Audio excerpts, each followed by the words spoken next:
Hey neighbor, this is 7 on Sunday. Today we're counting down bands who made one album, dropped it, and then dipped, never to be heard from again in full-length form. There's not too many artists who can make a lasting impression with just one album, one shot, but these 7 shook up the status quo through their music, attitude, and maybe the chaos or tragedy surrounding them. Every artist I'm featuring must have gone at least 10 years without releasing another album. We'll go over every record's backstory along with a mini review and rating, so smash that like button and take to the comments to join the conversation. It's so crazy times when I'm lying in bed just to get it all out what's in my head.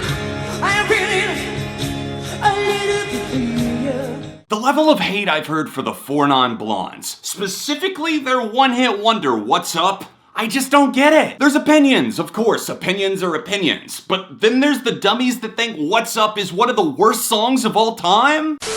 4 Non-Blondes gained a reputation for reckless fervor on the back of that massive single. Their surprisingly hard-rocking album, Bigger, Better, Faster, More, followed in late 1992, and it's a pretty killer body of work that still holds up like a gem. With all of the band's primary members being gay, Linda Perry described feeling frustrated with the band's recording process, and of course being the only fully out-of-the-closet person in the group, at least at that time. This led to Linda going solo, effectively ending the 4 Non-Blondes by 1995. I really enjoy this band. The vocals are wild for the sake of creative passion, and I think it adds a ton to who they were. They were the 4 Non-Blondes, sharp and unrelenting, with an album that carried dark magic like Morphine and Chocolate, and the electric opener Train that let you know it wasn't gonna stop from there. I shake this off, and it's all okay.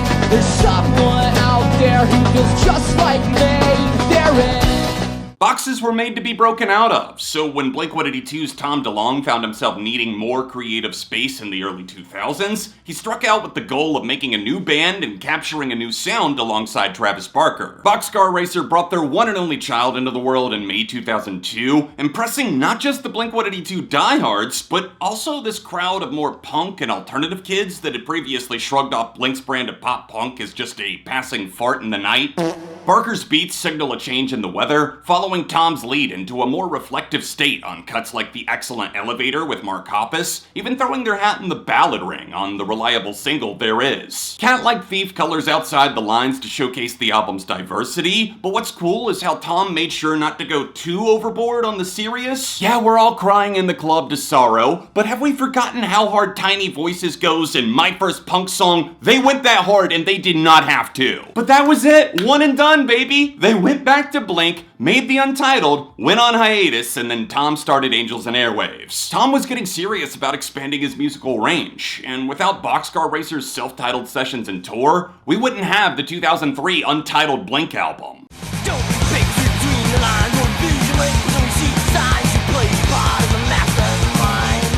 To this day, Germs is a name any fan of punk rock should at least recognize and respect. That's insane for a band who only existed for a few very short years, with the single album to their name, GI, landing all the way back in 1979. I don't want to come across insensitive with the title of the video being bands who made one album then dipped, because Germs had a very real reason not to continue. Their singer, Darby Crash, died by suicide in 1980 from an intentional heroin overdose. I want to talk about the gigantic influence the Germs had on punk, since it took only one album to spread their shouty brand of flamethrower punk from the mosh pit to the masses. We all know who Pat Smear is, right? He's an intrinsic figure in rock music known for playing with Nirvana and the Foo Fighters and many more, but more than a decade before his time with either of those massive names, he was a founding member of the Germs. The wild child unpredictability made their music fire off like gunpowder and bottle rockets, except they're exploding in a small car, so you're essentially hotboxing the edge of life and death. They were a hot mess, but the white-hot intensity they showed on their soul album GI pieced together a studio version of everything the Germs could do when given the right tools, as evidenced by the Pummeling Cuts Lexicon Devil, Dragon Lady, and of course Media Blitz. This was the bar being raised, punk rock phasing into its golden hour. A loudmouth groan of discontentment stirring the pot with production from the iconic Joan Jett reeling in the band's abrasive nature to bring out the richness in every member's instrument of choice. Don't give up, we got a reason to live. Can't forget, we only get what we get. I must have have been taking a years-long nap in the late 90s because I definitely grew up at the time when the New Radicals were very briefly everywhere, but I blinked and now I'm 30. Reminiscing about a band that I don't even like that much, but they released one really well-known album, so... Okay, but seriously, after revisiting their only album, Maybe You've Been Brainwashed Too, I found myself having a better time than I ever would have expected. Yes, finally people are understanding the power of New Radicals. Having said that, I still only like maybe 3 or 4 songs. It's bloated and overly try-hard, politically inclined, and not nearly as smart as it thinks it is. If anything, it's a bouncing pogo stick. Just pray that they don't strike a nerve when they land on the next track. My disappointment is immeasurable, and you've ruined my day. I'm not here to rain on the parade of Rocked or anyone else that loves them, but for as solid as the Brainwash session starts, it ends up a few wrong turns away from a McDonald's in the middle of nowhere, but kind of a charming good nowhere, like the town in Courage the Cowardly Dog. New Radicals had a doo-woppy field day, but flew too close to the sun, with their often hopeful sound shielding the darkness that slowly drained their frontman Greg Alexander to the point where he couldn't take what he called the boredom of life on tour, so he pulled the plug, leaving behind a time capsule permanently attached to 1998.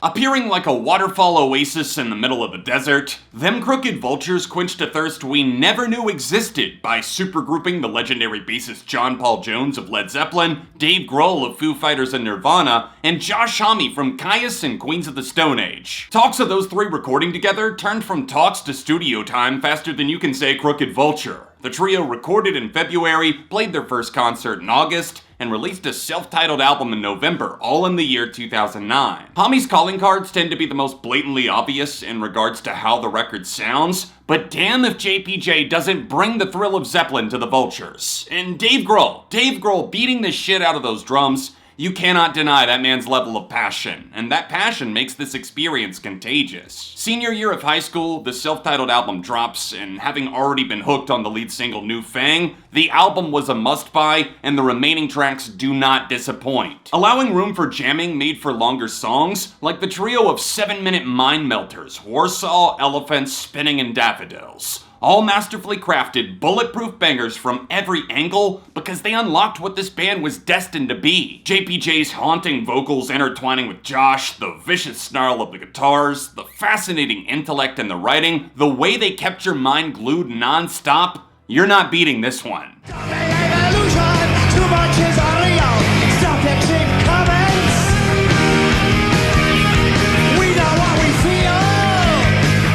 For a band with only a single album to their name, the Sex Pistols sure as hell were a shot heard around the world, cementing their spot in history with one of the most beloved punk rock records of all time. Never mind the Bollocks, here's the Sex Pistols unleashed itself in 1977 amid inter-band turmoil that would only worsen as the drugs and drinking skyrocketed. Anyways, the only Sex Pistols record is without a doubt an innovative work of art. Johnny Rotten's sneering way of talking, yelling, and singing christened a new era of punk rock music. Too bad that they couldn't stick around long enough to see the impact their record had, given that the Sex Pistols broke up in the middle of a wretched tour of the States, not even 6 months after the release of Nevermind the Bollocks. I wasn't at all into them when a friend played me their album in high school, maybe because I'd heard Anarchy in the UK one too many times and Guitar Hero 3, but pushing aside the absolute dickish behavior of the majority of the band over the decades, I've really come to appreciate this album. The spark in its eye is undeniable, and with classics like Pretty Vacant and Holidays in the Sun squaring up against bombs like God Save the Queen, it's an all-hands-on-deck thing you have to hear to believe. You will see us waving from such great heights. Come down now, they'll say. Think about this. Benjamin Gibbard, Jimmy Tamborello, and Jenny Lewis have all been very successful in their respective post-Postal Service careers, Isn't it crazy that even decades later, with dozens of other records and bands added, Give Up stands out as probably the single most acclaimed thing that any of them have ever done? It's true, the Postal Service really does have that level of respect in the indie circuit. Not that their work with Death Cab for Cutie or whatever the project may be isn't good, it's that the Postal Service were next level glitched out futuristic synth pop that heaped on the gloomy dreamscapes with an oddly calming mystique. Give Up always felt like a letter handed down from the sky, cutting the morning fog like a knife as the gears slowly rotate in a perfectly symmetrical pattern that makes the most sense when played in full. What's even stranger is just how perfectly Give Up has aged. It's a modern classic, led by the hypnotic bliss of the single Such Great Heights, which is really bright and romantic when compared to the more somber, ambient tone taken by the majority of the tracklist. But it still fits, and it's without a doubt one of my favorite songs ever made. The whimsical unfurling of sound opens the gates on the ethereal cleansing the district sleeps alone tonight.